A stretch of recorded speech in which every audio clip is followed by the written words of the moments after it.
Hey guys, thanks for joining me for another Dissidia Final Fantasy Opera Omnia video. Today I'm going to do a Should You Pull for Squall FR. And so what this banner is, the first thing I'm going to start by talking about in this video is we don't actually have 100% confirmation what this banner will be. I think through deduction, I think a lot of us are pretty confident the banner will be pretty similar to what I'm showing here, but just know that it isn't technically 100% confirmed. But what we are expecting is in the community stream slide, this banner should be coming out April 5th. Which would be the night of April 4th. So just a couple days after I record this video here. And what the community stream slide said, it was a, a double BT triple FR banner. So what this means is it's got 3 FR characters, 2 of them have BTs, and 1 of them is a new FR, right? And so this is a special campaign banner. It's not like a typical banner. So what we're expecting here is we're expecting Squall to be like the new rework and new FR, and then he's also a BT character. So Squall would fit one of those roles. And then Jack Garland fits into the slot because he was on a special campaign banner as a returning character in JP around the same time. Jack Garland, I don't believe, would be getting Echo. I don't think he's getting anything new. I think it's just the straight up Jack Garland because he is really good just straight up as he is. He's not that old. He's really, really good. And then I think Enna Crow would be here because Enna Crow was on a previous campaign banner with Minwoo in JP, but we got Minwoo somewhere else, so I think this is the perfect slot to slide Enna Crow in because she would fill that role of an FR character who does not have a BT. I would say Enna Crow is the one I'm the least confident about in this banner, but overall I'd say I'm pretty confident this is what the banner will look like. But definitely, if they put somebody else instead of Enna Crow, I definitely wouldn't be surprised. But I think Jack Garland and Squall definitely I'm pretty darn confident that they're going to be there. I think the event was called Whatever, which somebody told me that that's like a big clue that it's Squall anyways. So I'm not as familiar with Final Fantasy VIII, but I'm sure that whatever that means, it means Squall's coming. So I think we're all pretty confident that Squall's going to be here, right? So when looking at this banner, the question is should you summon on it? Now, there is some value in that because it's a triple FR double BT. Like the pull rates to get any FR or any BT are pretty decent here. But if you're looking for a specific one, it's still the same rate as on any other banner. Some people get that skewed, and I usually have to correct people on that. So don't feel like, because there's 2 BTs that your chance of getting Squall BT is less than if there wasn't a Jack Garland BT. That's not true. It just means you have double the chance to get either BT or to get a BT. It's the same rates to get the specific one you want, right? So I'll talk about these characters briefly in case you don't know about them. Enna Crow kind of is like a nuke specialist. Now, she does have some other things in her kit where she can delete turns and do some other cool things, but people primarily use Enna Crow as like a nuke. And Enna Crow works really great in Echo because you can get the gauge up very high very quickly. And basically, Enna Crow, you just want to pop her LD when the gauge is maxed out, and you're going to be hitting some big damage.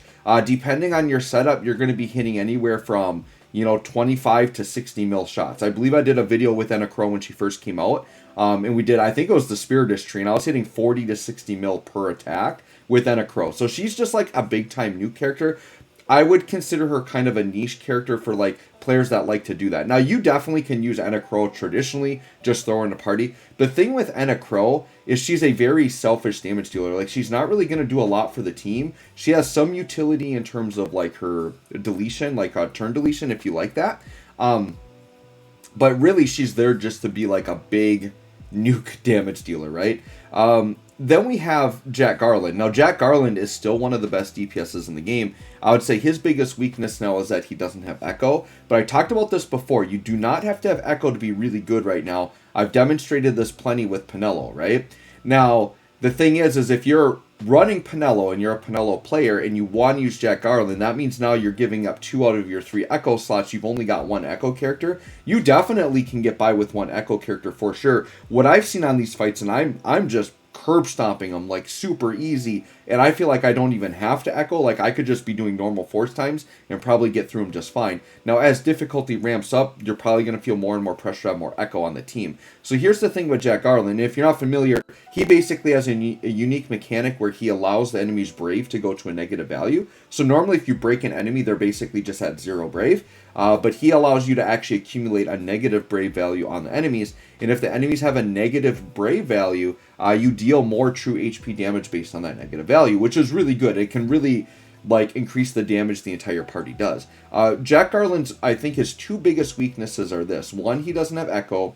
And two, and we've seen it on some fights recently, there are some enemies that cannot be broken. If enemies cannot be broken, it basically takes him out of the fight. Like, you do not want to use him in a fight like that. Now, how often do we get those fights? Not crazy often, but they appear enough that you could find it annoying that if you're like a newer player and you're like, I'm going to go in on Jack Garland as my one main DPS, then you hit an unbreakable fight, he's going to be way less effective in there, right? So you just have to be careful about that. But if you're looking for a main DPS and you understand that and you're good with that, I think if you use Jack Garland as like a non-echo and then support him with 2 other echoes, like I feel like that's a super good setup. Like super solid, very good setup, very good damage you can do there, right? So definitely he's still incredibly good if you want to use him and pick him up. Then we have Squall. Now here's the thing with Squall. I'm probably going to be a little biased negatively against Squall. Just because I've never been a fan of his kit in the game. Now, I know a lot of you are really big Squall fans, so I'll just say this right out. If you like Squall and he's like a favorite character of yours, definitely summon him, get him. He is ridiculously good. Like, I'll say that right now. He is very, very good as a damage dealer. His numbers are super, super good, especially in AoE fights. The reason why I'm not a big fan of Squall, he's had his periods in the game where he's like the best character in the game. Like, he's definitely had his time to shine. The reason why I'm not a big fan of him is he's what I would call a very selfish damage dealer. Now, BTFX, like, always give good party buffs, and his rework does improve that, like, pretty good, actually, right? But during the fight, like, his regular buffs and things, a lot of it is just for him. Really what he's doing for the party is he has an effect that makes it so that whenever you do splash damage, it increases the splash damage the party does. So if you're using AoE team comps, he works really good in AoE team comps, right? But in terms of like regular buffs, regular utility, he doesn't really do much. He's like, I'm going to hit a lot of enemies. I'm going to do guaranteed follow-ups every time with my LD buff, and he's going to deal a lot of damage. Like, he's going to be outputting, like, every button he presses, I'll tell you this right now, every button he presses is going to do over 1 mil damage. Some of them will be 2 mil plus with splash. He'll be getting over 1 mil AoE on a lot of his attacks. Like, he can output some numbers. Now, I've talked about this before. DPS units are the ones that age the quickest. So this is why I maybe wouldn't recommend most people to go for Squall if he's not your favorite. I think he's going to age out pretty quick. And without a lot of extra utility or like special effects, I think he's going to fade a little bit quicker, right? Whereas if we look at like a character like Penelo as a DPS, sure, the DPS part of her kit might start to age out pretty soon, but she's got so much other utility and support that age as well. She's got a lot of other pieces of her kit that age very well, right? Garnet's another character, well, one being a support, and then she has follow-ups.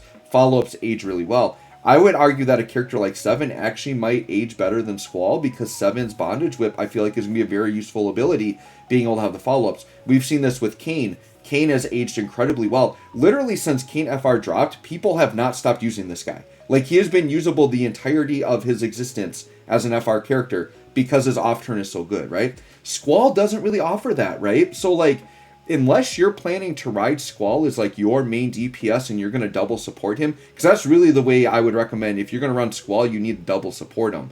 Whereas other characters like Seven and even Sarah, who just came out, like, in Penelo, like, they can do DPS stuff, but they also have, like, cool utility things. Like, the more my party can do, like, I like that more. Whereas, like, I would say Enacro and Squall are kind of similar, as in they're very selfish damage dealers, and they really need to be, like, double supported. Whereas if you use other DPS characters that do a little bit more, like even Jack Garland, right? The negative Brave mechanic, that really helps the party deal out more damage. I like that. That has a little bit more longevity for me.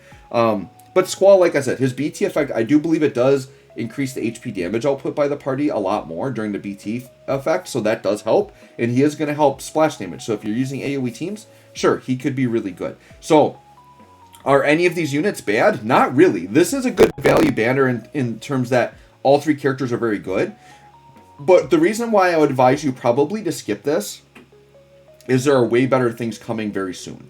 Rubicante is only a couple weeks away, and then we have Aerith. And if you guys have watched my channel, you know I've been, like, those are the 2 I've been pushing lately for, like, people that, like, if you're low on resources. Now, the reason why you summon on this, if Squall's your favorite, or if you've got extra resources, you just want more characters to use, sure, you can definitely go for it. If you, like, if your account has no, like, main DPS, there is value here, because I would say Garland and Squall could both be, like, main DPS material, and a Crow to an extent. She's just a little bit weirder to use as, like, a traditional DPS. I would say she's more of a niche, like, I'm going to run her with Hope or Pinello. I'm going to ramp. I mean, with Echo, you don't have to have Hope or Pinello, because now you can just ramp with Echo. So she's just there as, like, a cool side character you could get. But overall, I would say probably skip this. Now, that being said, right, and me throwing out a little bit of Squall hate, am I going to pull? Yes, only because I have like 1,500 tickets. I am like way overcapped on tickets. If you guys all saw, my Sarah pulls were insanely lucky. I literally didn't have to put a resource into it. And we just had a Spiritist board where the Spiritist gave us like 400 tickets, and I got a bunch of gems. So I'm like way overcapped on tickets, and I got a bunch of tickets in my box to claim. So yeah, I probably will pull tickets at least until I get one Squall FR. Then I'll have the FR to be able to do the showcase. And who knows, maybe I do my new character guide and I actually end up falling in love with him. Maybe I'll change my tune on him a little bit, but not at any point am I saying he's bad. I just think he will age quick. He's very good. His damage is good. He just doesn't do enough for the party that I like for my playstyle. I like a little bit more utility, a little bit more buffs like during the standard fight. BT Ors, though, got a lot better with the rework. He's definitely going to be a very good character, and his damage is top tier. Like, I will say that right now. If you're talking about pulling Squall April 5th, 2023, top tier damage, top of the list for sure. I just know that there are better things coming on the horizon that I think I would advise the average player to do, to summon for, right? So anyways, you can let me know if you're going to summon for Squall or not. Like I said, I'm going to jump in with some tickets. By the way, I do want to stream again soon. I've kind of got that itch. I have to see what my schedule looks like on April 5th. I don't know if that's going to be a busy night or not. I may actually stream for Squall. At the very least, I know I would love to stream for Rubicante and Aerith, because those are like the two next big hype characters. I just got to wait till we get closer to those dates to see what my schedule looks like. So anyways, guys, let me know if you're going to pull or not. Thanks for watching. We'll catch y'all on the next one.